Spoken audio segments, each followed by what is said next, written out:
بسم اللہ الرحمن الرحیم۔ السلام علیکم۔ تین انتہائی عام خبریں ہیں جن کی تفصیل اس ویڈیو میں آپ کے سامنے رکھنی ہے۔ وزیر آباد حملہ کیس کی پولیس کی مدعیت کے اندر زبردستی ایف آئی آر درج کرنے کے بعد عمران خان نے آج سخت رد عمل کا اظہار کیا ہے۔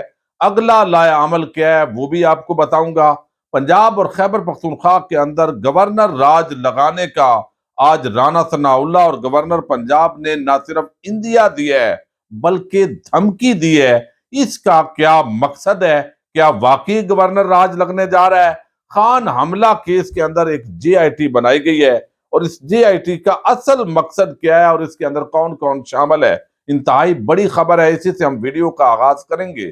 امید کروں گا کہ آپ سماعت کریں گے، اور جن دوستوں نے چینل کو سبسکرائب نہیں کیا ہوا، اگر وہ مناسب سمجھے تو چینل کو سبسکرائب کر لیں، اور اگر آپ کو کوئی ویڈیو اچھی لگے تو ضرور لائک کیجئے، کمنٹ کیجئے اور شیئر کیجئے۔ فیس بک پر بھی پیج ہے پاک نیوز ود ساجد گوندل، وہاں سے بھی آپ ویڈیو جو ہے وہ دیکھ سکتے ہیں۔ اب دیکھیے کہ عمران خان نے جن تین اشخاص کو ایف آئی آر کی درخواست کے اندر نامزد کیا تھا، جو محمد زبیر نیازی کی طرف سے دائر کی گئی تھی، تھانے کے اندر جمع کروائی گئی تھی، تو لوگ کہہ سکتے تھے کہ یہ غلط الزام ہے، اور کہتے رہے ہیں، لیکن جس طریقے سے یہ وقوع سے لے کر آج تک رکاوٹیں کھڑی کی گئی ہیں، اس سے لگتا ہے کہ عمران خان کا جو بیان ہے اس کو تقویت دینے کی کوشش ہو رہی ہے۔ جو وہ الزام لگا رہے ہیں، اگر وہ جھوٹا بھی تھا یا غلط فہمی پر مبنی بھی تھا، تو شاید اب لوگوں کو وہ سچ لگنے لگ گیا ہے۔ چونکہ اس وقت جو بیوروکریسی ہے پنجاب کی، ایسے لگتا ہے کہ وہ پنجاب حکومت کے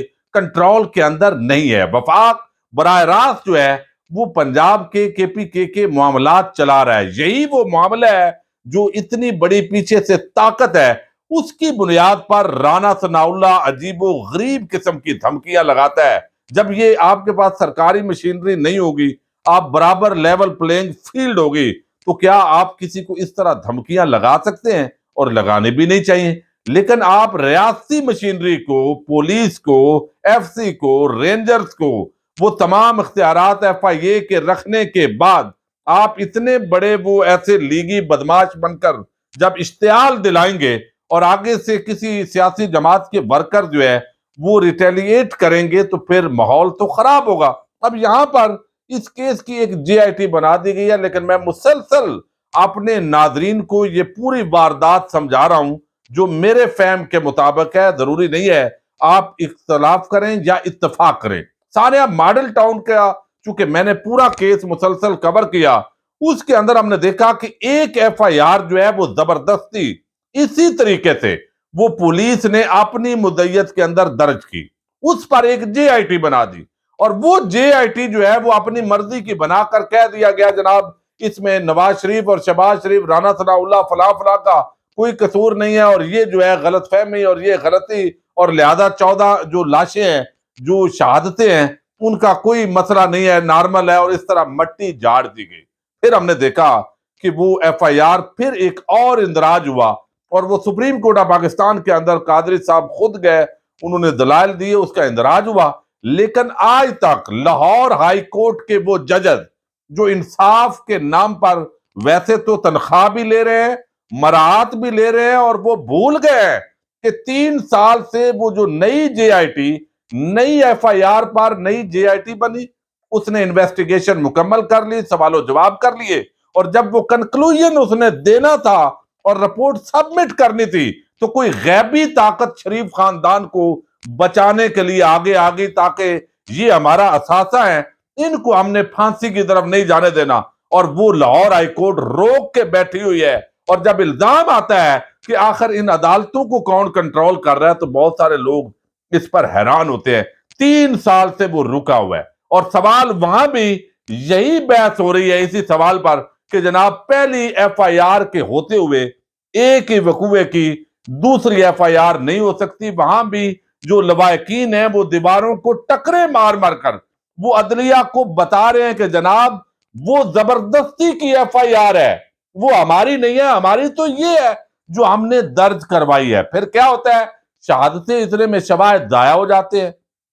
جب ایف آئی آر درج ہوگی تو آگے کارروائی بڑھتی ہے، وہ سارے گواہان، بہت ساری چیزیں جو موقع کے مطابق جو مقدمہ مال مقدمہ چاہیے ہوتا ہے، وہ ضائع ہو جاتا ہے اور پھر کہا جاتا ہے جی یہ پروسیس کے اندر سارا کام ہو رہا ہوتا ہے. اور یہ بات ایسی نہیں ہے, میں بڑے دکھ کے ساتھ کہہ رہا ہوں, یہ ججز کو بھی پتا ہے کہ یہ سارا کھیل ہو رہا ہے اور وہ خود یہ کھیل ہونے دیتے ہیں. اب یہ عمران خان کا جو کیس ہے, یہ سانیہ ماڈل ٹاؤن جیسے ہے, اب یہ ایک ہائی پروفائل کیس ہے, حملہ ہوا ہے. کیا چیف جسٹس صاحب نے جو تھوڑے سے ریمارکس دے کے وہ بری الذمہ ہو گئے, اب یہ پیچھے بھاگتے پھرے, چیف جسٹس صاحب کے پاس لگے گا تو وہ سنیں گے. تو ججز جو ہے وہ دیکھ رہے ہوتے ہیں, لیکن کئی دفعہ یہ قانون اندھا ہوتا ہے, کئی دفعہ بہرا ہوتا ہے, کئی دفعہ گنگا ہوتا ہے, کہیں نہ کہیں جو ہے اس کو آگے سے تڑی ہوتی ہے. اب یہاں جو ہے وہ آپ دیکھیے یہ جے آئی ٹی بنا دی گئی ہے. جے آئی ٹی کس پر بنائی ہے بھائی؟ جے آئی ٹی ظاہر نئی ایف آئی آر پر یہ بنی ہوگی, اور اس کے اندر جو اب افسران آئیں گے, وہ مرضی کے افسران ہوں گے, وہ کر کے تو وہ گونگلوں سے, وہ پنجابی میں کہتے ہیں مٹی جھاڑ دیں گے, پھر الٹا کہا جائے گا خان صاحب جی ڈرامہ کر رہے ہیں. یہ اس طرح سچ کو جھوٹ بنایا جاتا ہے اور جھوٹ کو سچ بنا کر جو ہے وہ یہاں کھڑا کیا جاتا ہے. اب یہ دیکھیے محکمہ داخلہ جو ہے اس نے 5 رکنی یہ جے آئی ٹی بنائی ہے. اس کے اندر جو ہے اب خان صاحب کی ابھی ایف آئی آر ہی درج نہیں ہوئی, اور یہاں جو ہے جوائنٹ انویسٹیگیشن ٹیم کے سربراہ ہیں جی ریاض نذیر, یہ ایڈیشنل آئی جی پنجاب ہیں. اب یہ جب آئی جی پنجاب ہوگا ڈی آئی جی یا متعلقہ افسران, تو کہا جائے گا جی پنجاب میں آپ کی تو حکومت ہے, تو یہ سارا کیا گیا ہے. اب یہاں جو ہے A I G monitoring, C T D intelligence کے نامزد کردہ افراد بھی اس جے آئی ٹی میں شامل کیے جائیں گے. ایس ایچ او تھانہ سودرا یہ امتیاز احمد کو عمران خان پر قاتلانہ حملے کی تفتیشی افسر مقرر کر دیا گیا, جس کی کسٹڈی کے اندر وہاں بندہ تھا اور اس کی ویڈیو 20-25 منٹ آدھے گھنٹے کے اندر ریلیز کی گئی ہے. اے ٹی سی مقدمے کا چونکہ اس نے تفتیش کرنی ہے, تو یہ ہے جے آئی ٹی کا معاملہ.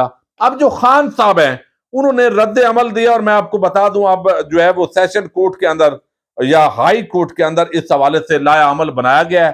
قانونی مشاورت ہوئی ہے خان صاحب کی, وہاں پر 22A 22B کی جو ریٹ ہے وہ سیشن کورٹ کے اندر ہوتی ہے کہ ہمارا مقدمہ درج نہیں ہو رہا, اور یہ ہماری ایف آئی آر ہے. اور پھر جو وہ سیشن جج صاحب ہوں گے وہ بھی 15-20 دن گھمائیں گے پھرائیں گے, اور یا وہ 10 دن تو ضرور لے جائیں گے, تو وہ مزید تاخیر ہوگی. اتنے میں اور نون لیگ اور یہ حکومت اور سارے مل ملا کر ادارے وہ پراپیگنڈا کر لیں گے, صحافیوں کو پروگرام کروائیں گے, جی دیکھا جی یہ ہمارے جو ادارے ہیں وہ اگر کریں تو پھر ان کے تو نشانے خطا نہیں ہوتے.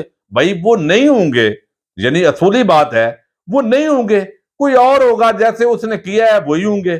لیکن انویسٹیگیشن کے اندر جب رکاوٹ ڈالتے ہیں تو پھر شکوک و شبہات مزید بڑھنا شروع ہو جاتے ہیں. اب خان صاحب نے جو آج رد عمل دیا ہے یہ آپ کے سامنے رکھنا ضروری ہے کہ یہاں ایک بندہ تو وہ ہے جو بھاگ کر لندن بیٹھا ہوا ہے, اور وہ لندن کے اندر بیٹھ کر جو ہے وہ بڑی باتیں کر رہا ہے, لیکن یہاں پر جو ہے وہ خان صاحب ڈٹے ہوئے ہیں اور وہ بتا رہے ہیں جناب کہ یہ مزے کا خیز ایف آئی آر ہے. خان صاحب کہتے ہیں مزے کا خیز ایف آئی آر کے معاملے پر تو میرا موقف میرے وکلا دیں گے, یعنی انتہائی فضول ایف آئی آر انہوں نے قرار دیا ہے جس پر بندہ دیکھ کے ہنسے یا روئے. میں اپنے تمام عمر اپنے, یہ بڑی عام بات ہے پاکستانی شہریوں کے لیے انہوں نے کہی ہے, میں اپنی تمام عمر اپنے ملک کے بارے میں ایک خوشحال فلاحی ریاست کا خواب دیکھتا آیا ہوں, اور میری تمام تر جد و جہد اپنی قوم کے لیے اسی خواب کو شرمندہ تعبیر کرنے کی کوشش سے عبارت ہے. آج قوم بیدار ہو چکی ہے اور عدل و انصاف اور قومی آزادی و خود مختاری کے میرے پیغام کو سمجھتے ہوئے اس کی حمایت میں کھڑی ہو چکی ہے. اب جب کہ ہم منزل کے اتنا قریب پہنچ چکے ہیں, کوئی خوف یا میری جان کو لا خطرہ میرے پاؤں کی زنجیر نہیں بن سکتا. ایک طرف وہ بغوڑا اختیاری ہے جو جیل سے ڈر کر بھاگا ہوا ہے, اور یہ بندہ پہلے دن سے میدان میں نہ صرف کھڑا ہے بلکہ ڈٹ کر کھڑا ہے, اور آج بھی وہ کہہ رہا ہے کہ مجھے حملہ کیا گیا ہے. اپنے طور پر تو پورا قتل کر دیا گیا تھا عمران خان کو, لیکن اللہ تعالیٰ نے اس کو محفوظ رکھا. لیکن وہ کہتا ہے کہ یہ جو دھمکیاں ہیں یہ میرے پاؤں کی زنجیر نہیں بن سکتی. اگر یہ بندہ بزدل ہوتا تو یقین مانیے بھاگ چکا ہوتا. تو سیاست کا مقابلہ سیاست کے اندر ہی ہونا چاہیے. اب یہاں پر جو ہے وہ کہتے ہیں ہمارے پرامن احتجاج اور گفت و شنید کا محور و مرکز صرف پاکستان کی حقیقی آزادی ہے۔ پاکستان کے مستقبل کے لیے تحریک انصاف کے دروازے تمام جمہوریت پسندوں کے لیے کھلے ہیں۔ قانون کی حکمرانی اور بیرونی غلامی سے آزادی جو ہماری حقیقی آزادی کا ہدف ہے کے لیے ہماری جد و جہد کے اندر جمہوریت پسند جو ہے وہ شامل ہو سکتے ہیں۔ لیکن اب جو معاملات آگے بڑھ رہے ہیں اس کے اندر رانا ثناء اللہ کو ظاہر ہے کوئی غیبی طاقت ہے نا، جو رانے جیسے بندے کو، جس کی کوئی اتنی صحت بھی نہیں ہے کہ کوئی بڑا وہ گاما پہلوان ہے، وہ یہاں پر دھمکیاں دے رہا ہے، کیونکہ سانحہ ماڈل ٹاؤن کے اندر وہ بندے کو بچایا گیا۔ جب بچایا جاتا ہے کہ آپ ایسٹ ہیں اور آپ کو بچانا ہے تو پھر ایسے ہی ہوتا ہے، آگے وہ اگلا عمل اس سے بھی بڑھ کر کرتے ہیں لوگ۔ یہاں پر رانا صاحب کہتے ہیں جی حکومت پنجاب میں گورنر راج لگا سکتی ہے، صدر کا گورنر راج لگانے میں کوئی کردار نہیں ہے، صدر کو وزیر اعظم کی سفارش پر عمل کرنا ہوگا۔ عوام نے پی ٹی آئی احتجاج کو مسترد کر دیا ہے۔ صوبائی حکومت اور پولیس جلاؤ گراؤ کرنے والے افراد کی خود حفاظت کر رہی ہے، جس طرح سے پچھلے دنوں سے ہو رہا ہے۔ گورنر راج کی طرف شروعات ہے، پولیس دونوں طرف سے بیریئر لگا کر احتجاج کرنے والوں کی حفاظت کر رہی ہے۔ جہاں یہ اب وہ کہتے ہیں اگر گورنر راج لگانے کے لیے صدر نہیں راضی ہوتا تو قائم مقام صدر آ جائے گا، یعنی صدر صاحب چھٹی پہ چلے جائیں گے تو ہم پھر بھی کر لیں گے، ویسے بھی جو جب آرڈر ہو جائے تو صدر 48 گھنٹے کے لیے روک سکتا ہے۔ اب یہاں جو ہے وہ آگے اسی طرح کا بیان گورنر پنجاب نے دیا ہے۔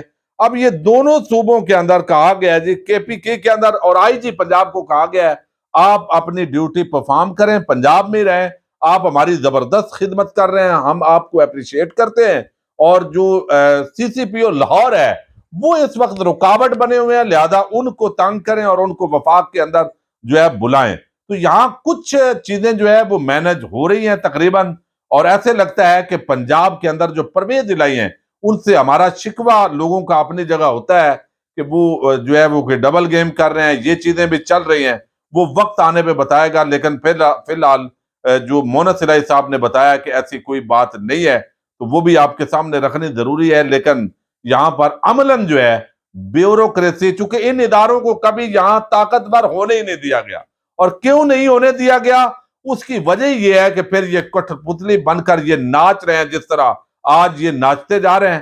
اللہ کرے کہ ادارے نیوٹرل ہو اور ملک کے اندر حقیقی آزادی اور حقیقی جمہوریت کا بول بالا ہو، جو زیادہ ووٹ لے وہ آ کر حکومت سنبھالے اور فری اینڈ فیئر معاملات چلیں۔ اللہ تعالیٰ اس ملک کی حفاظت کرے۔ تو ان دھمکیوں کا مقصد پی ٹی آئی کو فی الحال تو ڈرانا ہے، لیکن آگے جا کر بعید نہیں ہے اگر عمران خان پر حملہ ہو سکتا ہے تو گورنر راج بھی لگائے جا سکتے ہیں۔ تحریک انصاف کو ہر طرح کے معاملات کے لیے تیار رہنا چاہیے، لیکن اپنی جد و جہد کو پرامن رکھنا پڑے گا۔